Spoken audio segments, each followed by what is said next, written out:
संगम नगरी प्रयागराज की धरती पर चल रहे धर्म के सबसे बड़े आस्था के मेले में उत्तर प्रदेश की योगी सरकार की कैबिनेट ने पवित्र संगम तट पर स्नान किया, पूजा अर्चना की। वहीं कैबिनेट बैठक में व्यवसायिक, शिक्षा, कौशल विकास और अधोसंरचना को मजबूत करने के लिए कई प्रस्तावों को मंजूरी दी गई।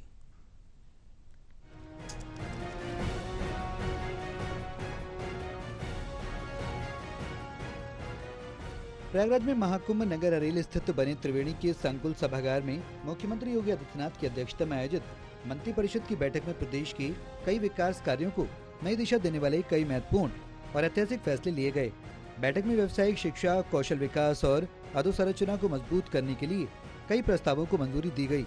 संगम नगरी प्रयागराज की धरती पर चल रहे धर्म के सबसे बड़े आस्था के मेले में उत्तर प्रदेश की योगी सरकार की कैबिनेट की हुई बैठक में प्रयागराज समेत वाराणसी और चित्रकूट कई शहरों को विकास की सौगात दी गई है। हालांकि दोपहर करीब 12 बजे मुख्यमंत्री योगी आदित्यनाथ पहुंचे, जहां योगी की कैबिनेट के सभी मंत्री, राज्य और स्वतंत्र प्रभारियों ने त्रिवेणी के संकुल में कैबिनेट की बैठक की और फिर योगी आदित्यनाथ ने अपने सभी मंत्रियों के साथ एक बस पर सवार होकर संगम नोस पर स्नान कर विधि विधान के साथ पूजा अर्चना की। हालांकि जब सीएम योगी अपने दल के साथ क्रूज द्वारा स्नान करने जा रहे थे, तभी विदेशी चिड़ियों ने घेर कर त्रिवेणी के संगम में उनका स्वागत किया, तो मुख्यमंत्री ने उन्हें उनका भोजन देकर उनका भी स्वागत किया। स्नान के बाद मुख्यमंत्री अपनी सभी मंत्रियों के साथ वापस त्रिवेणी संकुल पहुंचकर भोजन किया। मुख्यमंत्री संगम किनारे एक निजी टीवी चैनल के कार्यक्रम में शिरकत कर लखनऊ वापस हो गए।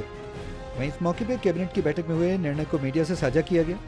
पत्रकारों से बात करते हुए सीएम योगी ने कहा कि प्रदेश के 62 राजकीय औद्योगिक प्रशिक्षण संस्थानों को टाटा टेक्नोलॉजी लिमिटेड के सहयोग से आधुनिक तकनीक के उपकरण और प्रशिक्षण सुविधाओं से सुसज्जित किया जाएगा।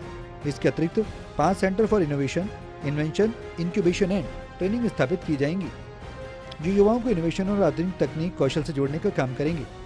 उन्होंने ये भी बताया कि टाटा टेक्नोलॉजी लिमिटेड के माध्यम से प्रदेश में कुल 150 ITI का उन्नयन किया जा रहा है। ये पहल युवाओं को वैश्विक मानकों के अनुरूप कौशल प्रशिक्षण उपलब्ध कराएगी, जिससे रोजगार के नए अवसर सृजित होंगे और औद्योगिक विकास को बल मिलेगा। उन्होंने कहा कि बैठक में गंगा एक्सप्रेसवे के विस्तार का प्रस्ताव भी स्वीकार किया गया। यह एक्सप्रेसवे अब प्रयागराज से मिर्जापुर, भदोही, वाराणसी, चंदौली होते हुए गाजीपुर तक बढ़ाया जाएगा और इसे पूर्वांचल एक्सप्रेसवे से जोड़ा जाएगा। हालांकि मुख्यमंत्री योगी आदित्यनाथ ने इस परियोजना में मुजफ्फरनगर को भी जोड़ने की मौखिक स्वीकृति दे दी और इसके लिए सर्वे भी कराए जाएंगे। इस निर्णय से प्रदेश के पश्चिमी और पूर्वी हिस्सों के बीच संपर्क सुदृढ़ होगा और आर्थिक विकास को गति मिलेगी। मुख्यमंत्री ने यह भी कहा कि प्रदेश में व्यावसायिक, शिक्षा और अधोसंरचना विकास के क्षेत्र में नए युग की शुरुआत करेगा। इससे न केवल प्रदेश के युवाओं को रोजगार के बेहतर अवसर मिलेंगे, बल्कि उद्योग और निवेश के लिए उत्तर प्रदेश एक प्रमुख केंद्र बनकर उभरेगा। आज यहाँ पर उसकी दृष्टि से बहुत महत्वपूर्ण आवश्यकता यहाँ पर है कि उसके पैरेलल एक नया ब्रिज बने।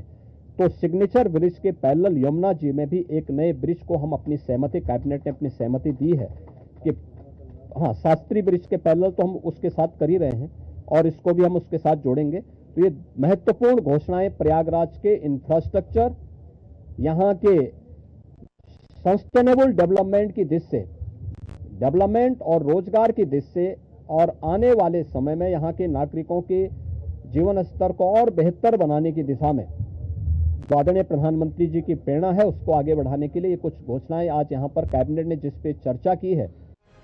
फिलहाल संगम की रेत पर 2019 में हुए कुंभ मेले में योगी सरकार की बैठक हो चुकी है, जिसमें प्रदेश कई जिलों के विकास के लिए कई जरूरी प्रस्ताव पर मोहर लगी थी। ठीक उसी तरह आज प्रयागराज के महाकुंभ में मुख्यमंत्री की कैबिनेट की बैठक हुई। बैठक में विकास कार्यों पर मोहर लगाई गई। प्रयागराज से टोटल टीवी के लिए आरिफ राजू की रिपोर्ट।